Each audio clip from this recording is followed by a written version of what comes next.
When most people think about buying a gun in the United States, they picture piles of paperwork, background checks, and government red tape. But here's the twist. Under federal law, there's actually a surprising list of firearms that don't require a background check at all.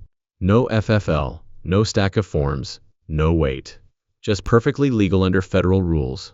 Today, we're going to dive deep into 10 types of guns you can legally get your hands on in America without ever filling out a 4,473 background check. Some of these might shock you, others you may have heard about, but all of them reveal just how complicated and unusual America's gun laws really are. Number 1. Antique firearms. According to federal law, any gun manufactured in or before 1898 is not even considered a firearm under the Gun Control Act. That means pre-1899 rifles, revolvers, and shotguns are treated differently. If the receiver was built in 1898 or earlier, it's classified as an antique regardless of whether it fires ammo that's still available today. Collectors love this category because you can still find rifles and revolvers that are over 100 years old, fully functional, and perfectly legal to own without a background check. Replicas of antique muzzleloaders or guns chambered in obsolete ammunition also fit in. Of course, state law can be stricter, and some jurisdictions treat antiques like modern guns.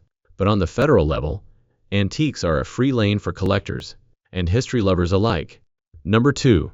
Black powder guns. This is where the old-school cowboy fantasies come alive. Under federal law, muzzle-loading rifles, black powder shotguns, and cap-and-ball revolvers are not considered firearms, as long as they're designed for loose powder or substitutes and cannot use fixed modern ammunition. That's why you can order a black powder revolver online and have it shipped right to your door. No background check, no FFL. But there's a catch.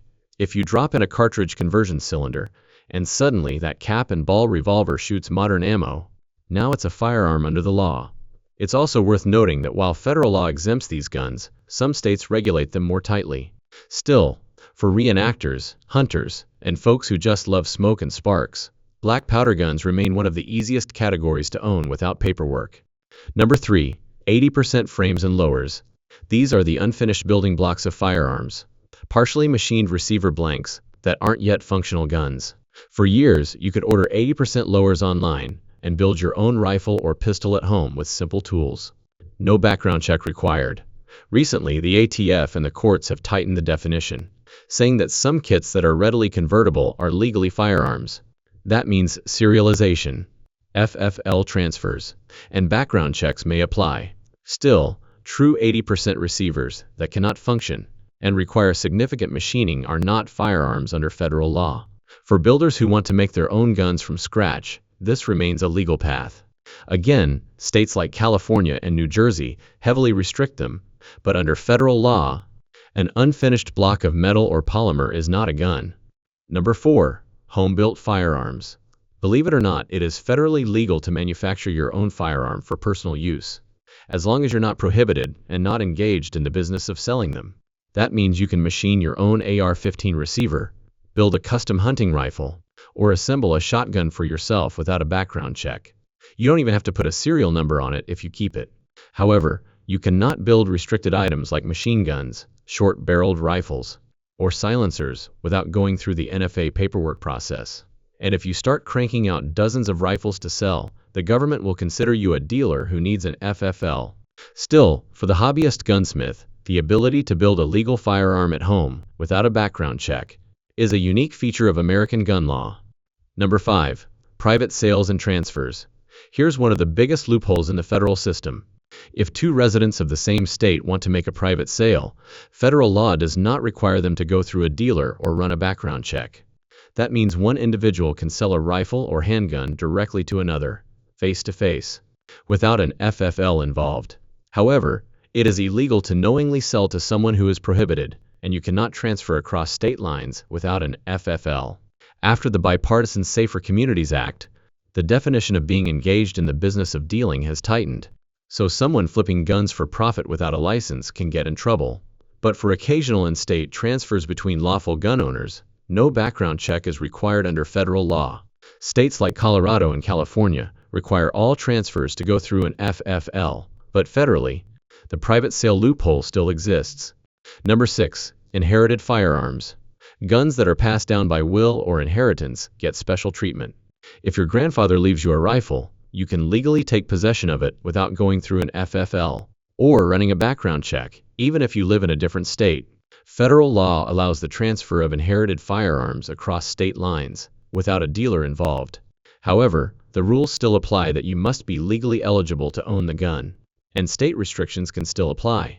If the inherited gun is an NFA item like a suppressor or machine gun, it transfers on a special tax-free ATF form to the heir. For many families, inherited guns represent history, tradition, and heritage, and the law recognizes this by making inheritance simpler than a regular purchase. Number 7. Surplus rifles and rimfires. Think old military bolt actions like Mosin Nagants, Mausers, and SKS rifles, or classic rimfire rifles like the Ruger 10/22. Many surplus guns qualify as curios and relics because they're more than 50 years old. While these are still firearms under the Gun Control Act, they can be transferred privately in state without a background check under federal law. That's why you often see them at gun shows, traded between collectors. Cross a state line though, and you'll need an FFL.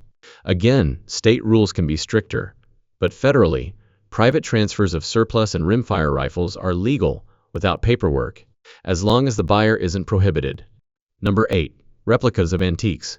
This overlaps with the antique category, but deserves its own spotlight. If a replica is not designed to use modern fixed ammo and fits the antique firearm definition, it's not a firearm under federal law. That's why you see companies selling reproduction muskets and percussion revolvers without FFL involvement. These guns appeal to reenactors, black powder shooters, and collectors, and they remain one of the easiest legal ways to own a gun without ever touching the federal paperwork system. Number 9. Certain parts kits. While many parts kits today are treated as firearms, some stripped kits that lack a functional receiver are not regulated. Collectors often buy surplus parts kits to restore older rifles or use them for display. The ATF draws the line at whether the kit can be readily converted into a functional gun. If it cannot, then no background check is required. As with 80% lowers, the details matter, and many states treat them more strictly. Number 10. Black powder substitutes and accessories. While not firearms themselves, components like percussion caps, black powder substitutes, and loading tools are all legal to buy without a background check. Together, they form the ecosystem that makes antique replicas and muzzleloaders possible. These supplies are sold freely by major retailers, and are an important part of why black powder guns remain outside the background check system. So what does all of this mean? On paper, it might look like federal law is full of loopholes, and in some ways it is. But the reality is that America's gun laws are a patchwork. At the federal level, antiques, black powder guns, home builds, and private sales all have clear carve-outs. At the state level, many jurisdictions close those gaps with stricter rules. What you can buy freely in Texas might require paperwork in Illinois or New York. The bottom line is that yes, there are 10 categories of guns you can legally get without a background check in the United States, but the responsibility is still on you, the buyer, to know your state laws and avoid prohibited transfers. For some, these exemptions are about preserving history and tradition. For others, they're about maintaining freedom of choice and personal rights. And for many, they're simply a practical way to own and enjoy firearms without government interference. Whatever your perspective, the FX Impact M4 may be the hottest air rifle of 2025, but when it comes to legal quirks, these 10 categories of firearms stand as a reminder that in America, the rules of the gun world are anything but simple.